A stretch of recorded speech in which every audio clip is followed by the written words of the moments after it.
Good evening, everyone. Welcome, and thanks so much for being here for tonight's Community Ministry Connection with Habitat for Humanity of Milwaukee.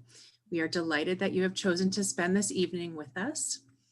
And so I'd like to begin all things as we do with a short prayer. So if you can join me, please. We begin in the name of the Father, the Son, and the Holy Spirit. Amen. We pray, O God of mercy, we hear the persistent call to feed the hungry and find shelter for the homeless. Stir our hearts to move more deeply in our walk with Jesus. Help us answer the question, why do we feel comfortable living beyond our needs when others do not have their basic needs met? Help us not be hypocrites of lip service, but the disciples of action. Keep our hearts soft enough to keep hearing the cry of the hungry and the homeless. We pray in your name, which is love. Amen. Amen. And so I would like to just offer some brief introductions. My name is Laura Hancock, and I serve as the Director of Social Justice and Outreach for the Family of Four Parishes on Milwaukee's East Side, Downtown, and River West neighborhoods. And so I welcome all the parishioners and community members and staff members of Habitat for Humanity, and there's some overlap in those identities. So it's wonderful to have everyone with us. On tonight's call, we're going to be hearing from Brian Sonderman, who is the Executive Director of Milwaukee Habitat. We'll also be hearing from Paula Butler, who serves as the Community Engagement Specialist, and also from Christy Siebold, who is the Development Coordinator for Faith Communities. So with that, I want to say once again, thank you to everyone. I'm going to go ahead and share my screen and turn the mic over to Brian. Thank you.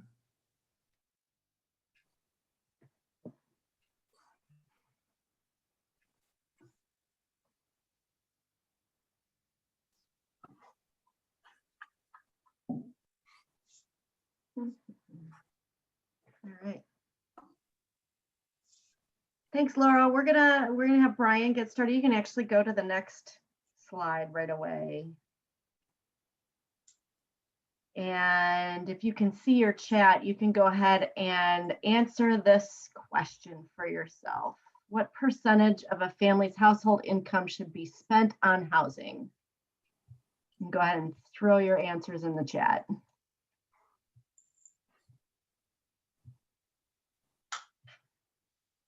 Oh, come on.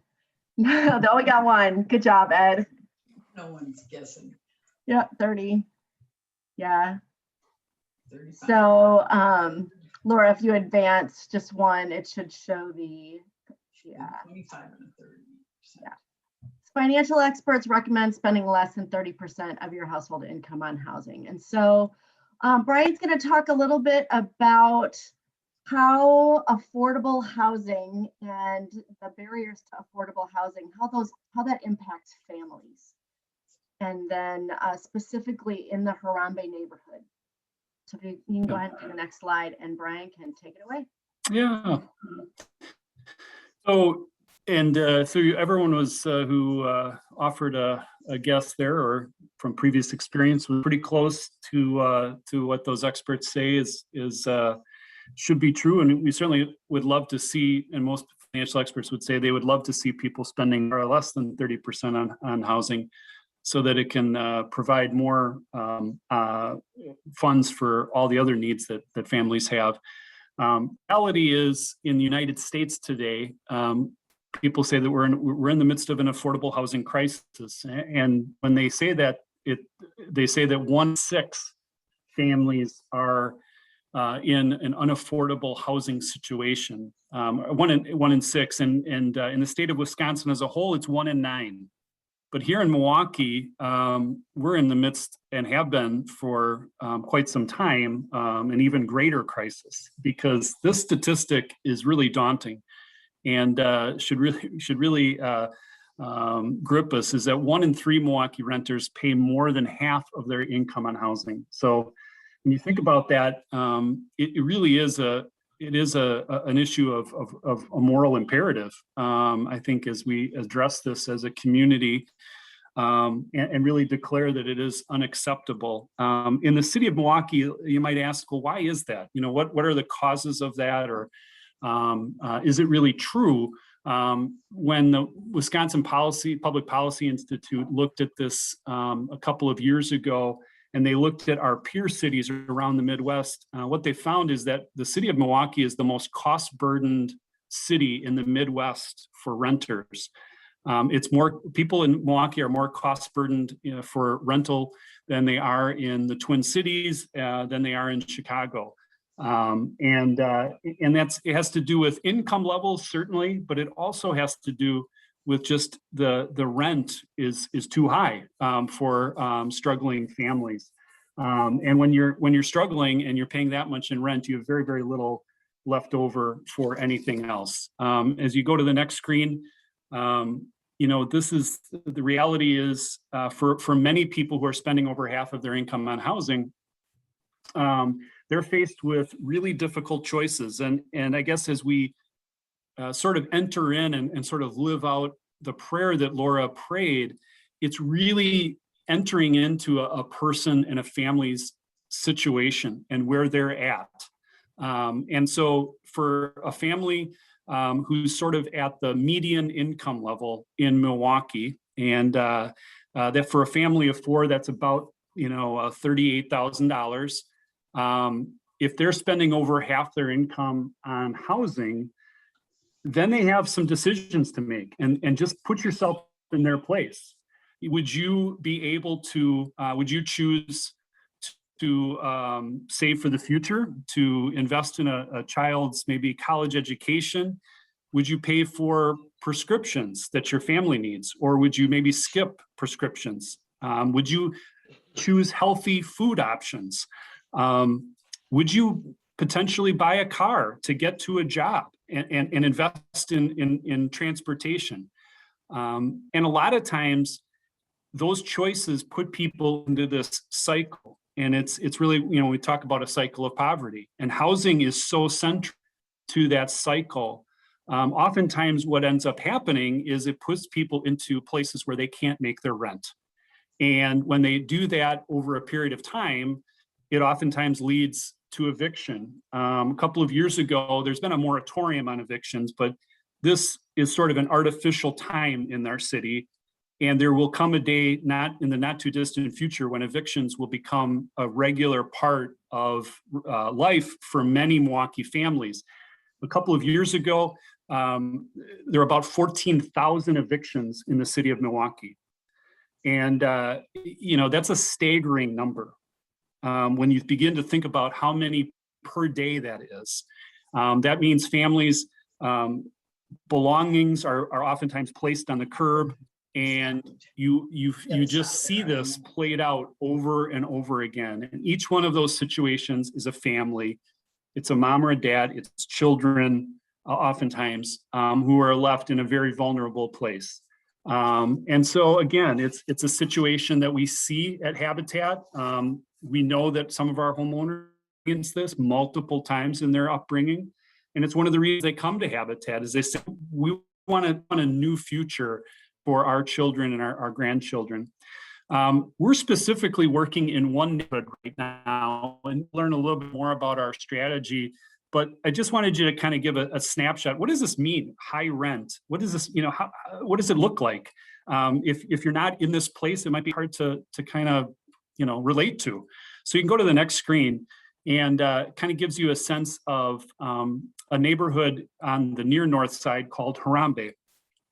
The average rent in Harambe right now, if you're just looking for an average rental, is about $700 to $800 per month. There are rentals in Harambe that cost much more, and some that cost a little bit less, but that's pretty common, the high $700s to $800. The interesting thing, it was borne out by a Milwaukee Journal-Sentinel series of articles just a few years back, and they looked at an exhaustive study of neighborhoods all throughout the city of Milwaukee, and the statistics really haven't changed. The point of the articles in the Journal-Sentinel was, no matter where you live in the city of Milwaukee, it's amazing that you oftentimes the average rent in one neighborhood where there's higher income is very or lower income is very comparable to another neighborhood that's of much higher average income. So that shows that those who are in some of these neighborhood Haram are particularly stressed when it comes to spending so much of their income housing. And that number, that average rent is in the ballpark for a higher net worth area like Bayview or River West in comparison to Harambe. And as I look at Harambe, the average household income is around 19,000. So that's, often, that's the people on fixed incomes, a lot of people, some on government assistance, some working multiple jobs. But, when you're earning that much, it's very difficult to find affordable housing in our community right now. And that's the main point as we talk about the need moving forward. So what does Habitat do? You can go to the next screen. The mission of Habitat for Humanity is to help people put God's love into action. Again, really echoes what Laura's opening prayer was all about, is how can we be the hands and feet of Jesus in our community, and in particular around the issue of housing. So we bring people together to put God's love into action, to help build homes, communities, and hope. And so our focus is home ownership. There's a tremendous need for affordable rental, and that's a number of programs and ministries that work in that sphere. Our focus is home ownership, and we do that in two different ways. Our affordable home ownership program is probably what we're known best for, which is families who are between 30 and 80% of average income in Milwaukee County.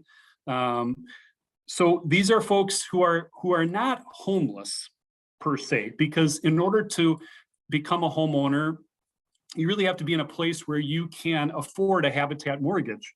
And we'll get into that in a little bit. But these are generally the working poor. If you had to classify this, these are working families, many times working multiple jobs. These are people who are on the front lines. They're the CNAs.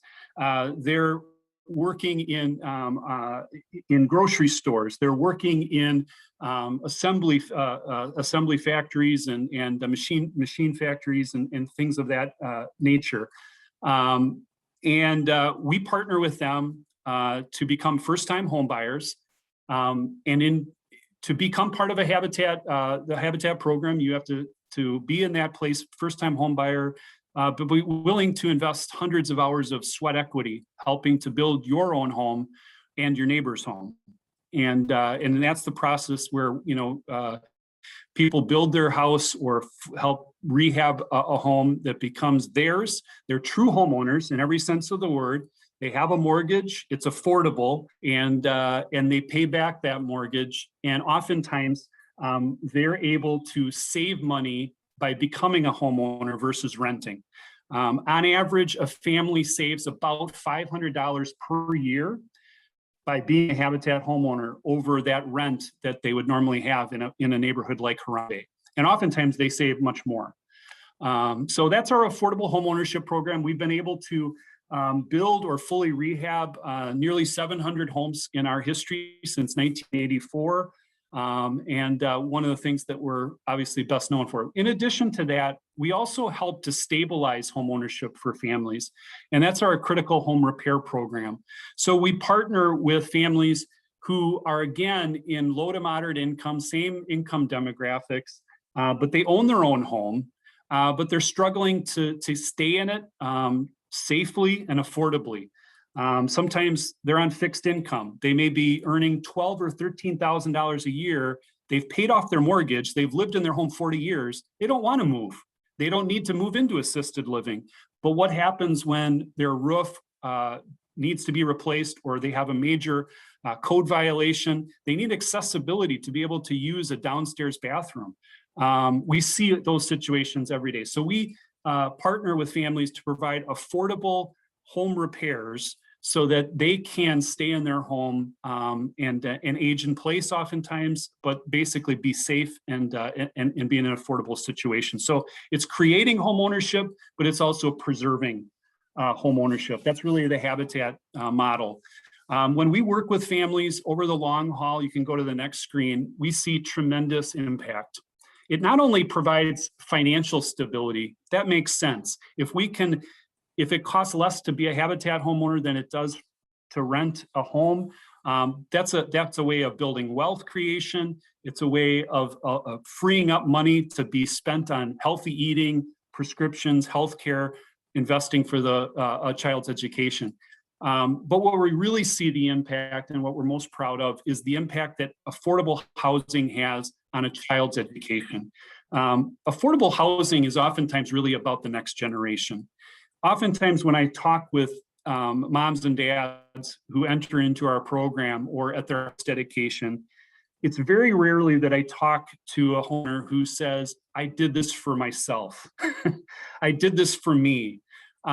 Inevitably, it turns to, I did this because it's a lot of hard work. It's all this sweat equity. It's saying, boy, I'm gonna become a homeowner and all the responsibilities that come with that. But I'm doing it because of my children. And one of the things that we've done is we've looked at the impact that affordable housing in particular by Milwaukee Habitat and our children of our homeowners has had. And the graduation rate for our homeowners' children since 1984, as we looked at this and studied this, is about 87%. That's on par with the entire state of Wisconsin. And it's 30% higher, over 30% higher than the graduation from Milwaukee Public Schools as a whole. And many times it doesn't mean that these children have moved out of a school that they were maybe in, but what it means is they're stable. If your family was ever eviction and you have children or just been in difficult, they've moved from rental to rental, they've often moved from school to school. And one of the things educators will tell you is that as the more often that children move throughout their educational life, the lower the graduation rate is, the lower the academic performance is, because it's instability. And that's really one of the things that Habitat can provide. We can't give a person a promotion at work. We can't give them a better teacher or a principal or anything else, but what we can provide is stability. And that inevitably leads to very positive educational outcomes, which we're very proud of. In addition to that, you can go to the next screen. It has a dramatic impact on the neighborhood, but also the community. I think sometimes it gets lost in the shuffle that an investment in affordable housing like Habitat can have a ripple effect. And Paula is going to talk a little bit later on about the impact at the neighborhood level. But one of the things that we've seen is that as we have worked in particular neighborhoods in the past, we've seen that it has helped stabilize property values for all people who live in a neighborhood. Where prior to our work in a neighborhood, we've seen precipitous declines year over year. So helps stabilize neighborhood equity in their house. It also is providing needed funds for the city of Milwaukee in the neighborhood and through property taxes. And our Habitat homeowners, if you went forward to 2020, it would be closer to $1 million a year are paid property taxes, which are funding the very needed infrastructure and school and jobs that are needed throughout the cities. It is a tremendous, while it's a tremendous amount of funds that it requires to build a house, the impact financially for the community is also significant. But at the end of the day, it all comes down to a family, and I want to share a little bit of the story of Levita. Levita came into our program a few years back, and she has 3 children. And from one school to the next school year to the next, Levita's 3 children didn't know what school they were going to be in, because they had found themselves 3 straight years having to move from one rental to another rental to another rental, which for them, as many families have experienced, meant a different school each time. And her children were suffering. They were suffering academically, socially. And that's when she came to Habitat and made the decision to become a Habitat homeowner. And one of the things that she experienced in the building her home, and it was a gaining of confidence. And ultimately, she moved into the Washington Park neighborhood off of 31st and North, and she moved into a home that she held. And one of the things that she saw was an immediate cost savings. She was spending less on housing than she was even before when she was renting. And by putting those roots down, she was doing this for her children. And she repeated that over and over. And it was one of the things that just kept her going during the process. And it takes, for most Habitat homeowners, it's oftentimes about a year-long process. So this is not a situation where someone just comes to Habitat and says, okay, I want to move, I want to become a homeowner. Where do I sign on the dotted line? And, when can I move into my, this is a process to build this house with volunteers while the homeowner's doing sweat equity and preparing. We do tons of financial education, preparing homeowners. Over 35 hours we do with homeowners. And then there's additional hours that are spent working with Paula in the neighborhood, getting to know other organizations and other leaders in the neighborhood. So we really want to prepare folks like Levita to not just be a homeowner, but ultimately to be a leader and to be engaged in the community as she's engaged with her family. And so Levita's story is unique to her, but it's also really an example of so many other Habitat homeowners who have found Habitat to be really an answer to their prayers. So you can go to the next screen, and I'll turn it back over to, I think, Christy. Yeah, awesome. Thanks, Brian. And remember, if you have any questions, to go ahead and put those in the chat, and we'll have time at the end to circle back to your questions. So our second trivia question for the night is, what percentage of owner-occupied homes in a neighborhood lead to a more stable community? So if you think about your block, what percentage of those houses should be owner-occupied? And put your answers in the chat. You should get the Jeopardy music. You can hum along. I won't, you don't have to hear me hum. Wow, you were spot on, 60%. You can go ahead and advance, Laura. So and Paula will talk about this and some of the work that we've done in Washington Park and Midtown, and then looking forward to Harambe. But you can go ahead and, there we go. And then let's, there's few enough of us. Let's take just a couple of minutes and unmute. Think about a restored or ideal neighborhood. And what would that look like? What are some key things you would see? What would you hear around the neighborhood? Who would you see? But go ahead and unmute and share your thoughts, what an ideal neighborhood would look like.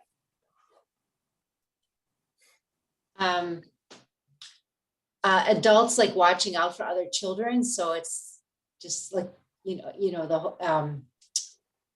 that's kind of what I'm a school social worker and a grad student. I grew up around 17th and North, and she always remembers how adults like down the street would go tell on her to her parents and her mom if she did anything. So that's one thing, is just really that kind of connection and watching out for each other. Just even knowing your neighbors. Yeah. Yeah. I mean, I know my kids grew up in Phoenix, Arizona, and we only knew like one other family on our block. And it's hard if you don't know your neighbors. I think that's one of the things I love that Paula's going to talk about too, is with Habitat homeowners, they get to know each other because we build block by block. So many of them get to know each other in the financial classes and in the sweat equity process. And so by the time they move in, their kids are all friends. They know each other already. It's instant community on that block. What else would you see or hear? What would contribute to an ideal neighborhood? Laughter and people. Kimberly, go ahead. I would think laughter or people enjoying themselves outside, where you felt safe so that you could actually relax either on the front porch, in the backyard, and just watch the neighbors walk past. Mhm. Sure, cookouts, kids riding bikes. Anybody else? No, just clean, not seeing litter all over the place. People have pride in the parts of the neighborhood that aren't like specifically on their property. Mhm. Yeah. How about one more? Ed, you're unmuted. Did you want to? I was gonna say the like involvement between the different homeowners in the community. But you kind of touched into that, whether it be the kids knowing each other or spending time at cookouts or get-togethers within the neighborhood. Just showing that everyone's involved and kind of have that community feel. Yeah. Yeah. Awesome. So why don't we go to the next slide, and Paula's going to talk about that stability when 60% or more of the homes are owner occupied, what that does for a neighborhood. Go ahead, Paula. Hi, just want to make sure everybody can hear me. Okay, awesome. So here are some of the challenges in Harambe. And so Brian talked a lot about, specific to Harambe. Some of the bigger challenges are having a 22% home ownership rate. So there's a lot of people that live in the neighborhood, but how do we transform that into wanting to stay? And to speak to our critical repair, it's a blessing and a curse, especially in our first neighborhood of Washington Park. Most of the homes in Milwaukee were built, many, many years ago. Over 50% in Harambe was built before 39. But I got to tell you, it's really not uncommon to be looking at houses that the city is selling, or that you're just kind of doing some research and find a house that was built in like 1899. So there's a lot of blessings and there's a lot of challenges with that. They tend to be big houses, which is good if you have a big family, but they're also really expensive to rehab. But I think more importantly, and we could go to the next slide, the things that Harambe really has going for it is that there are so many assets. I can say in all honesty, we haven't worked in a neighborhood yet with all of the blessings that this neighborhood has. They have an active neighborhood investment district. So that's where property owners and investors have to contribute between $50 and $100. And all of that money is designated to home repairs and owner occupancy and increasing home ownership. They also have very active business districts, which is super exciting because when we're promoting the neighborhood to potential Harambe homeowners, we can say in all honesty, hey, you can get on your bike and go get pancakes on a Saturday morning, without having to be terribly fit, which we couldn't really say in like other communities. Everything was kind of fit a lot of the stereotypes of being food deserts and just not having a lot of amenities nearby. And that is not the case in Harambe. There is so many amazing businesses that's locally owned, and they really speak to the cultural connection that Harambe and the residents have to that part of the city and to the city overall. The Riverworks, some of you might be familiar with, they do organizing both in River West and Harambe. They've been around for a very long time, and they actually did the extensive process of getting Habitat into the Harambe neighborhood. So we're going to work with them and another organization called West Care, which really serves the southern part of Harambe, so south of Burleigh Street. So really trying to identify neighborhood and block ambassadors, neighborhood leaders. How can we work in service with them to really identify what the community wants to see and how we can help them bring that to reality. We're currently building right off of Keefe Avenue. And that's really due to the fact that there's a Keefe Avenue Safety Club, and they've been around for several decades. And they've done the really hard work of, if you've driven down Keefe Avenue, heading east off the expressway, you'll see a lot of these corner bars, which Milwaukee is known for. But a lot of they shut a lot of them down because there's just a lot of drama, a lot of crime, a lot of problems. So they took the really long, arduous process of shutting down these businesses that were bad in the community, helping to kind of streetscape the area so that's a little bit safer for bikers and pedestrians. So they've done the hard work for decades. So really feeling good about bringing homeowners into this area and connecting with those resident leaders, and learning from all those years of experience on how to affect change in your community. And also just being that infusion of like new people and new energy with, kids most of the time. And just all that energy that's kind of surfaces, having those folks injected into your community. There's also the Harambe Community Association, which, went really strong for, a really long stretch, and then it's been kind of dormant. But they're going to resurface, and they've started holding meetings. And I think it's going to be a really amazing tool to be able as an organization to be a fly on the wall and hear what people are talking about, hear the things that they're loving about their neighborhood, and also, listening to the challenges that they're facing and identifying ways that we can work with them. And probably the most exciting thing, and this is totally like the data nerd in me, is that they're doing a quality of life plan. So it's going to be about 12 to 18 months before it's done. But that's really the hard work of doing focus groups and getting resident input and identifying maybe the top 5, issues that residents want to work on, and then putting timelines to that. So I know housing is going to be, probably pretty integral into that process. It is in most communities. So it's going to be really great to have that handbook really to saying like, this is what we want to accomplish. And this is when we want it accomplished by. We had that when we worked in the Washington Park neighborhood, and it was super helpful, but it also allowed us to dream bigger and think about how else we can serve the community. So a lot of times, a lot of our work overlapped into safety and security and some of those goals. But I have to say, probably the biggest asset that I identify in Harambe is just the residents that have been there for a really long time. It really is not uncommon to knock on doors and talk to somebody who's lived there for 40 years, whose kids live a couple blocks away, and they want to stay in the neighborhood. They feel very strongly, and they're connected to the schools and the cultural and social assets in the neighborhood, and they want to stay. So those are all the amazing things, about Harambe. Well, I was just gonna. Oh, are you in there? Did you freeze? No. Me? Yeah, this is Christy. No, I just wanted to add in there too that we have already 50 Habitat homeowners from more than a decade ago. Maybe do you want to talk a little bit about that too? Yep, we did about 50 from 2009 to 2010. They're all still in their homes. People think a lot of times like, oh, folks probably move in and move out within 10 years. That has not been our experience. And it really is a wealth creation opportunity as well. We have a lot of supporting data that shows like someone might have had a 0% interest loan in 2009, bought their house for $60,000, sold it in 2020 for 110 or something like that. So it really is addressing a lot of these systemic issues that are going on in our communities. And it really comes down to like, what is our model? And our model is very much, yes, we build houses, but our focus is on revitalization. Our focus is on serving a community.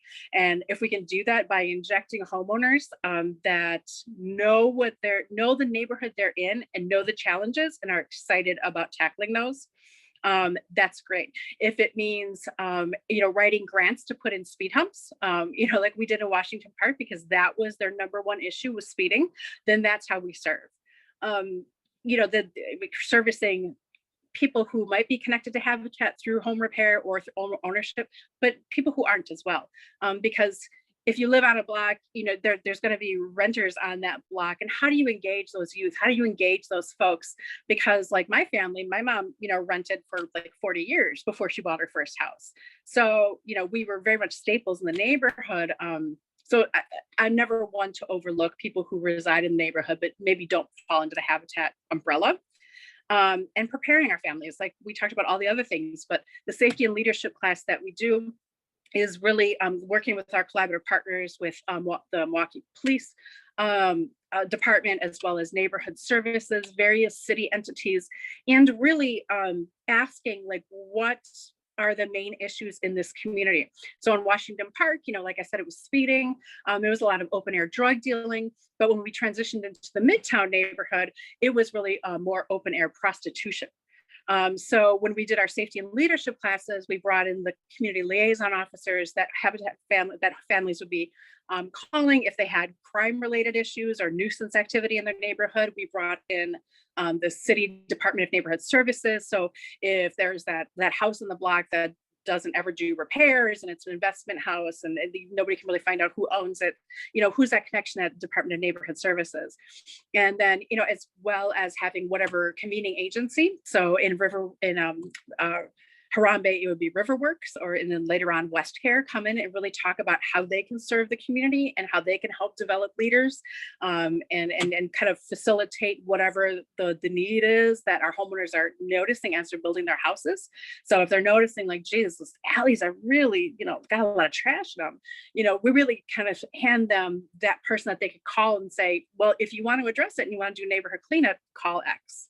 And really tapping into whatever comfort level our resident-led coalition can do to address these local issues as well as these systemic ones.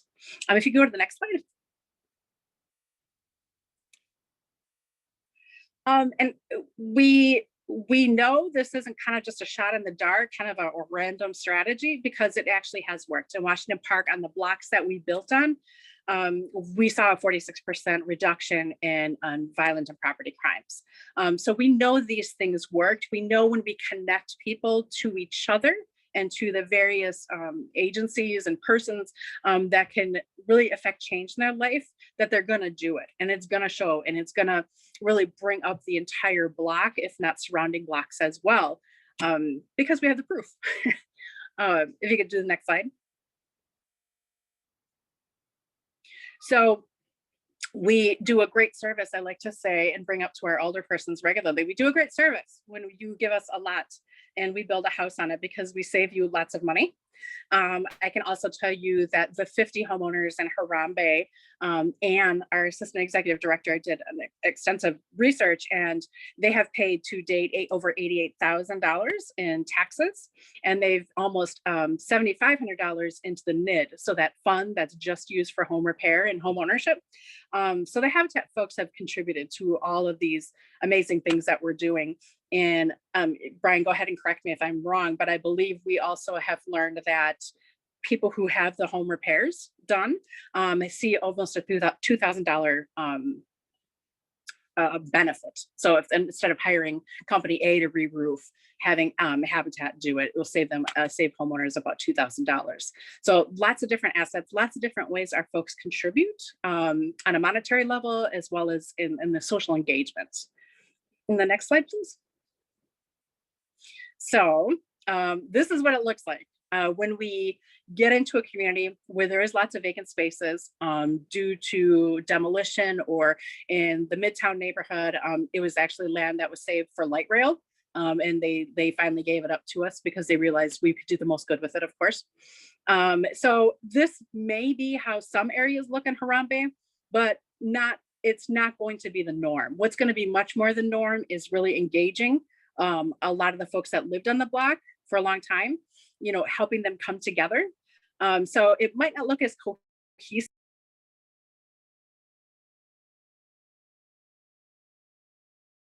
I think her phone might have just died. Okay, Yep.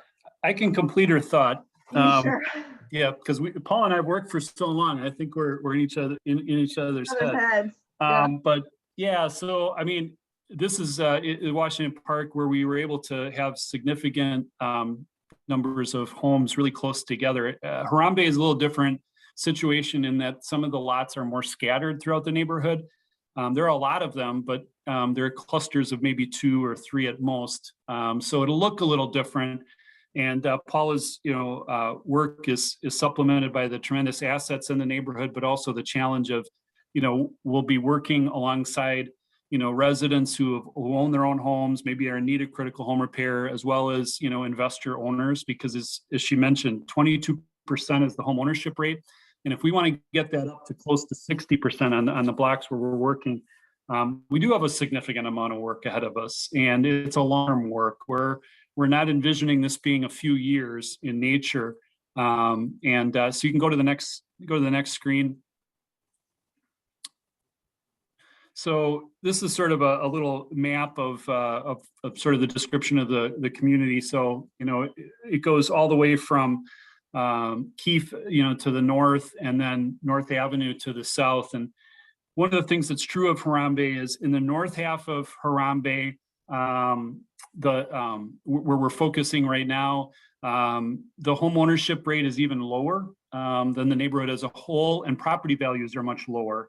As you move further south, as you get all the way to near North Avenue, you're butting up against Brewers Hill, which is a neighborhood that years ago has been gentrified, and property values there are exceptionally high. They're some of the highest in the city of Milwaukee.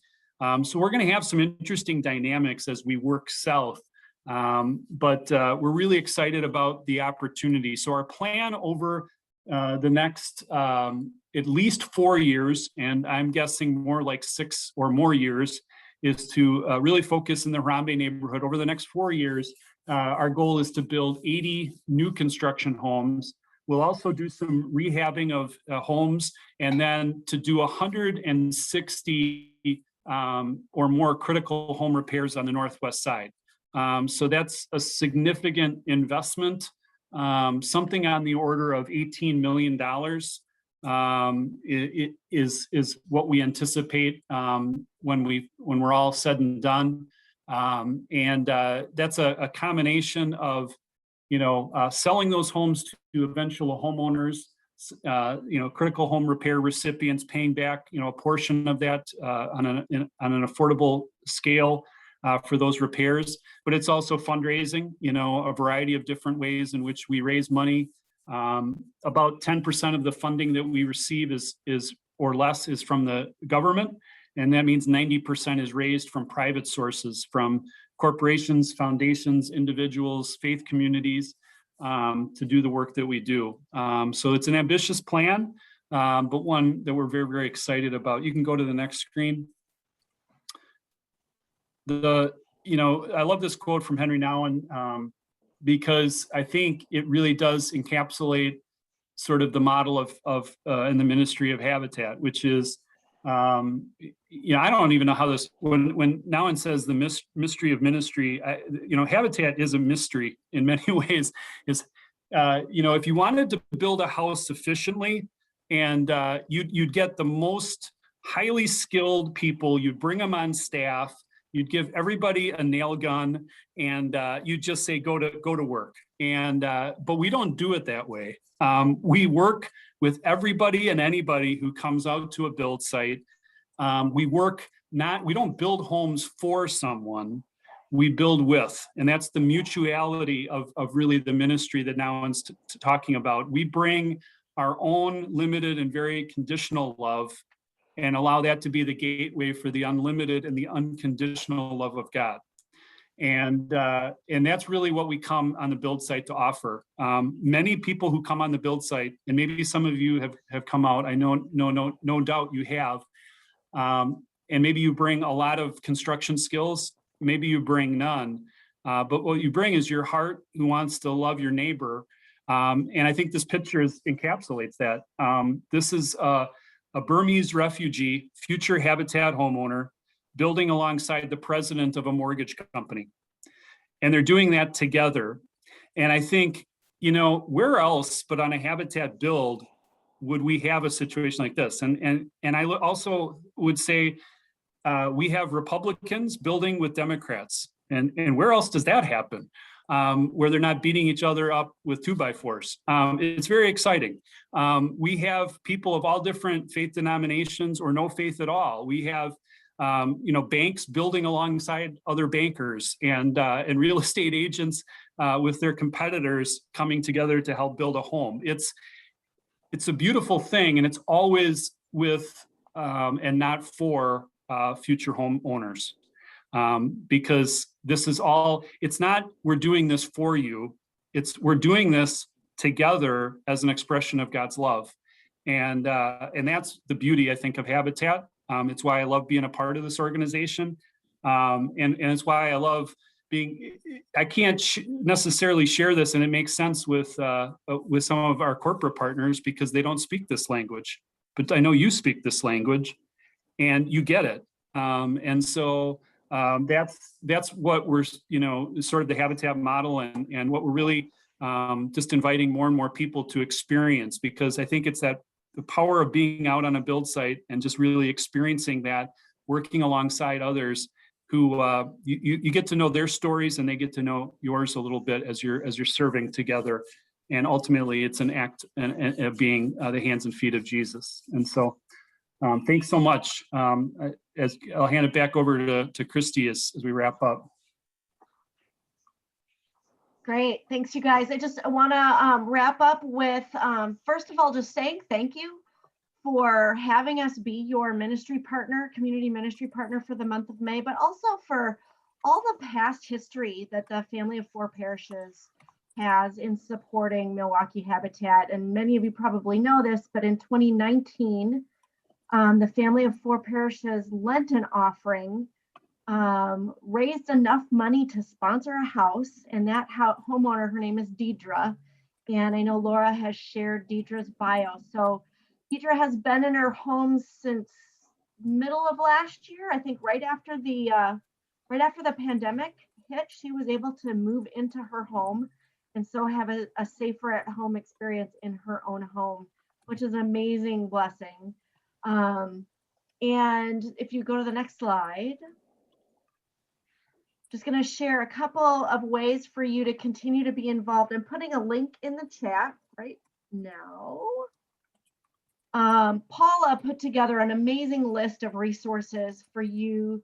There's a couple of books, several news articles, local and national news articles, some research on affordable housing, the barriers to affordable housing. One of them is a book many of you may have heard of called Evicted. And so we just encourage you to continue to read, listen, learn, get involved. Paula's going to be beginning some advocacy work already in the neighborhood, working with elected officials and local, both local and state officials on some of the policy changes that need to happen. So continue to learn, continue to understand, continue to ask questions. And then we just encourage you to pray. Like Brian said, we can speak your language because we speak your language, and not all our corporate partners do. So pray for our homeowners as they go through the process. Pray for all of our existing homeowners, our new homeowners that are just getting into the program, for all the neighborhoods, Washington Park, Midtown, Harambe, and all the surrounding areas. And for our volunteers and our donors and our staff who are working to change the trajectory of the affordable housing issue in our neighborhood. You can go to the next slide. And then 3 other really practical ways. I did put this in here.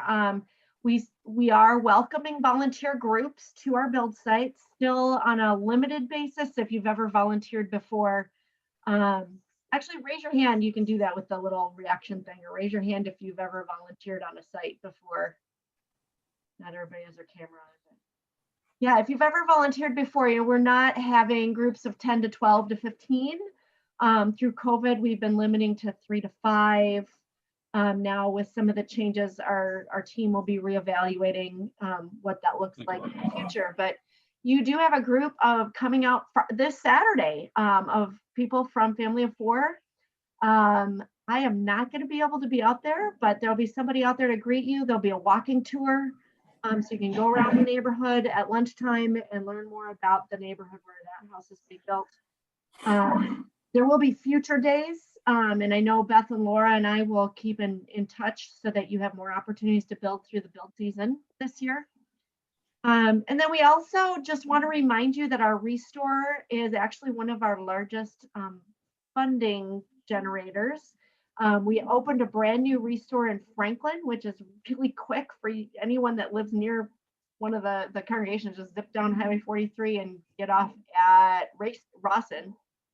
And the Restores, you can help the whole mission with building homes and providing affordable housing by donating to the Restore. If you have furniture, appliances, if you're doing a rehab, we have our decon program, but also by shopping. Shopping at the Restore is a great way to support Milwaukee Habitat's mission as well. And then I wanted to finally mention that this May and actually into June and July, that any financial donations that you may contribute as a church or as individuals will be matched. We bring churches together in what we call our Faith Build every year. And every year our Faith Build is sponsored in part by Thrive It Financial, and they give us a generosity matching grant. So they give us $75,000, and our challenge is to match that in order to pay for the Faith Build house. So Laura also has the giving link that's available for that matching challenge. We'd ask you that if you are interested in doing that, to use that specific giving link so that we know that your gift will get matched. And it's different than our donate button on our website. And I think that's probably it. So you go to the next, yeah, Restore. There's our new Franklin Restore. It's the old Gander Mountain building, so it looks really awesome. And then the next slide. Any final thoughts, Brian? There have been a couple questions in the chat, but I think Yeah, I tried to answer, but yeah, if anyone else has any questions, we'd be happy to answer anything.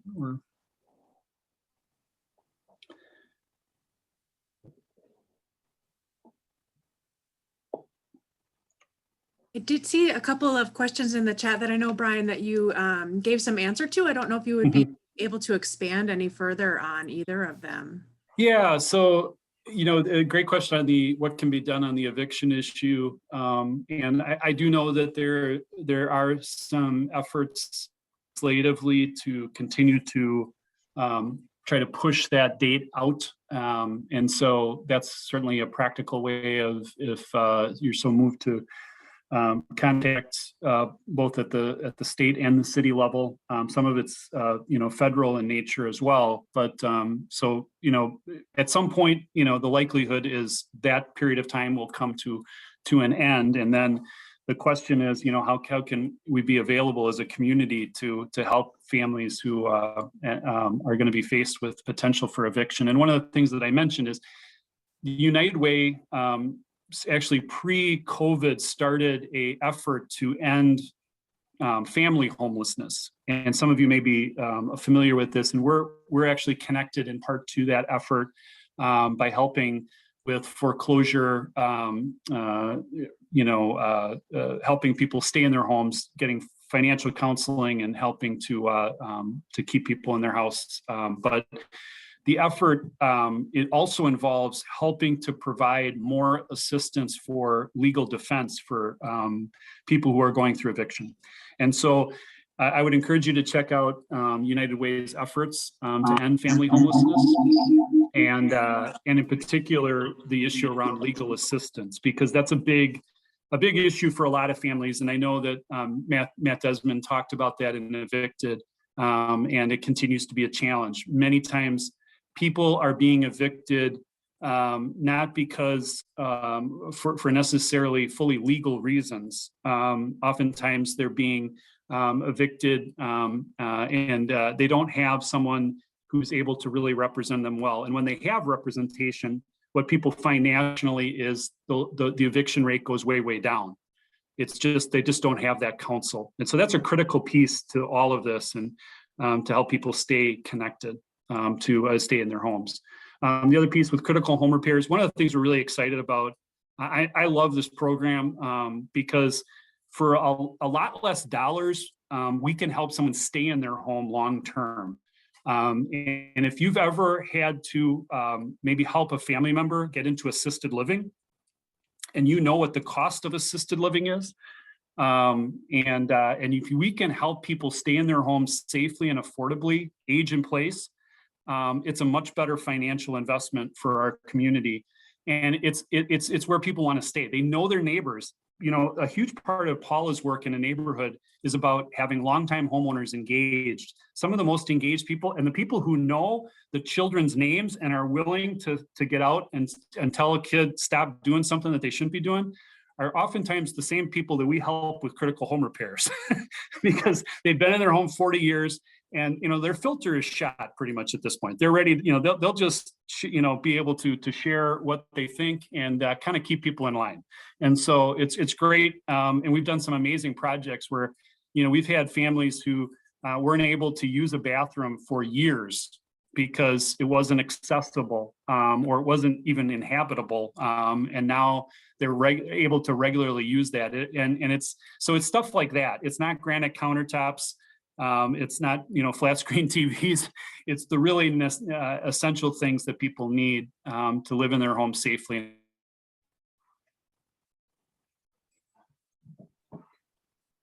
I'm gonna really quick before we finish, I'm gonna put one more link in the chat. I put the giving link in the chat, and then this is also some of the stories like Brian's talking about. There's stories on our website about those critical home repairs, about many of our homeowners, about the neighborhoods. And this will be, I think I put it in the bulletin for this weekend, but you can sign up to get our weekly email or follow us on Facebook, and you'll get these same stories every week on Tuesday on our Good News Tuesday post. Cool. Thanks, everybody. Appreciate it. Yeah, thanks so much. Yeah. Thank you too. I as being a school social worker with MPS, I get to go into some of these rental properties and that, and oh my God, I think about even like in 10 years, how much worse they're going to be than what they are right now. And right now they're horrible for families to have to live in. So if they can, if they can really become their own homeowners and just, live in decent homes, I can understand how you see that increase with the graduation rate and just in children's learning with that. So yeah, great work you guys are doing. Home visits. We always do home visits to just sort of explain the program and just see the situation that people are in. And I think Paula, and I don't know if Chrissy's been on home visits, but you see some things that sometimes you forget this is your own community, and we've had plenty of situations where people can't get their landlord to give them hot water. One of our recent homeowners went a full year without having a hot water that was working, and was told in no uncertain terms, you can't replace this, even with their own funds, by their landlord. And so they were stuck in that situation for a year. And stuff like that is just, it's unconscionable. And so I appreciate that perspective. Great. To just thank you all All for right. joining. Well, God's blessings to you all, and thanks so much. Yeah, thank you. Thank you so much for your ministry. It's really appreciated. May God bless you in the work that you do. Thank you, everyone.